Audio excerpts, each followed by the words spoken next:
بسم اللہ الرحمن الرحیم الحمد للہ رب العالمین والصلاة والسلام علی رسولہ الکریم محمد وعلی آلہ وصحبہ اجمعین ومن تبعہم بإحسان الی یوم الدین اما بعد۔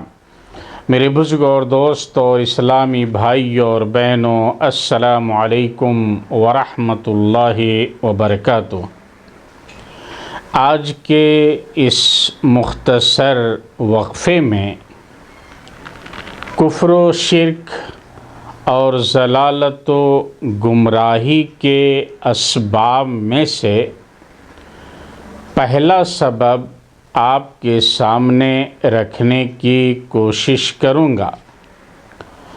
میرے بزرگ اور دوستو، ضلالت و گمراہی کے اسباب میں سے پہلا سبب ہے نیک لوگوں کی شان میں غلو کرنا، جیسا کہ نوح علیہ السلام کی قوم میں پیش آیا۔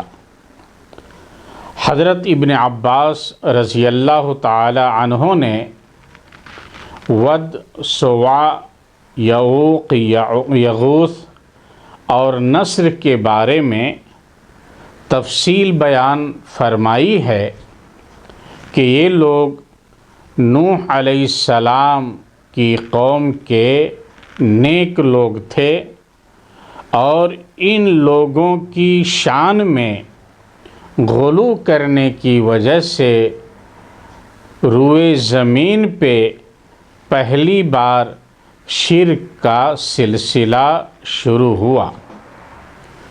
میرے دوستو، اسی طرح بزرگان دین، فرشتوں اور انبیاء کرام کی شان میں غلو کرنا، اللہ تعالی فرماتا ہے وَلَا يَأْمُرُكُمْ أَن تَتَّخِذُوا الْمَلَائِكَةَ وَالنَّبِيِّينَ أَرْبَابًا أَيَأْمُرُكُمْ بِالْكُفْرِ بَعْدَ إِذْ أَنْتُمْ مُسْلِمُونَ۔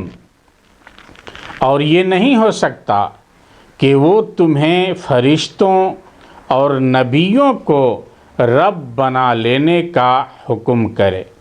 کیا وہ تمہارے مسلمان ہونے کے بعد بھی تمہیں کفر کا حکم دے گا؟ سورہ آل عمران آیت نمبر 80۔ نیک اور بزرگ لوگوں کی شان میں غلو کرنے کا مطلب یہ ہے کہ انہیں ان کے مقام و مرتبہ سے زیادہ بڑھا دیا جائے۔ اور میرے دوستو، نیک لوگوں کی شان میں غلو کا ایک پہلو ہے ان کی حد سے زیادہ مدح ثنائی کرنا، یہاں تک کہ ربوبیت کے درجے تک پہنچا دینا، جیسا کہ بوصیری نے اپنی کتاب البردہ میں نبی صلی اللہ علیہ وسلم کی شان میں بہت زیادہ غلو کیا ہے، اور یہاں تک کہا ہے فَإِنَّ مِن جُودِكَ الدُّنْيَا وَذَرَّتَهَا وَمِنْ عُلُومِكَ عِلْمَ اللَّوْحِ وَالْقَلَمِ، کہ یقیناً آپ صلی اللہ علیہ وسلم کے فیض سے ہی دنیا اور آخرت ہے، اور لوح و قلم کا علم آپ صلی اللہ علیہ وسلم کے علوم کا ایک حصہ ہے۔ اللہ کے بندے، نبی صلی اللہ علیہ وسلم کی شان میں غلو سے پرہیز کیجیے۔ آپ یہ کہیں کہ وہ اللہ کا بندہ اور اس کے رسول ہیں۔ نبی صلی اللہ علیہ وسلم نے خود اپنی شان میں غلو کرنے سے روکا ہے۔ حضرت عمر رضی اللہ تعالی عنہ سے مروی ہے کہ نبی صلی اللہ علیہ وسلم نے فرمایا لا تطرونی کما اطرت النصارى ابن مریم فإنما انا عبد فقولوا عبد اللہ ورسولہ، کہ میری تعریف میں مبالغہ نہ کرنا، جس طرح نصارہ نے عیسیٰ بن مریم کی تعریف میں مبالغہ کیا تھا۔ میں تو اللہ کا ایک بندہ ہوں، تو تم مجھے اللہ کا بندہ اور اس کا رسول کہو۔ یہ صحیح بخاری کی روایت ہے۔ نبی صلی اللہ علیہ وسلم کو جو اللہ تعالیٰ نے مقام و مرتبہ عطا کیا ہے، اس سے آگے نہ بڑھائیے۔ نبی صلی اللہ علیہ وسلم کو یہ قطعاً پسند نہیں تھا کہ انہیں حد سے آگے بڑھایا جائے۔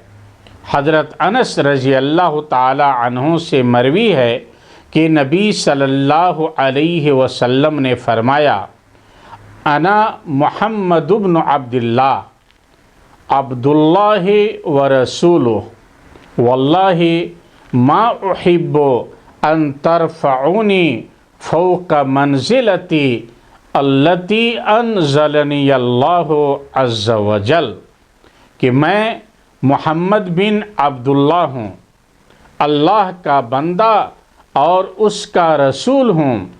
اللہ کی قسم، مجھے یہ قطعاً پسند نہیں کہ مجھے اس درجے سے آگے بڑھا دو جو اللہ تعالیٰ نے مجھے عطا فرمایا ہے۔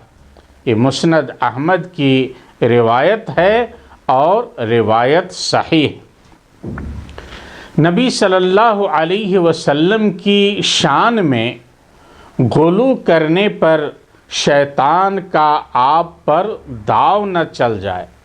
آپ صلی اللہ علیہ وسلم نے اس بات سے سختی کے ساتھ منع فرمایا ہے۔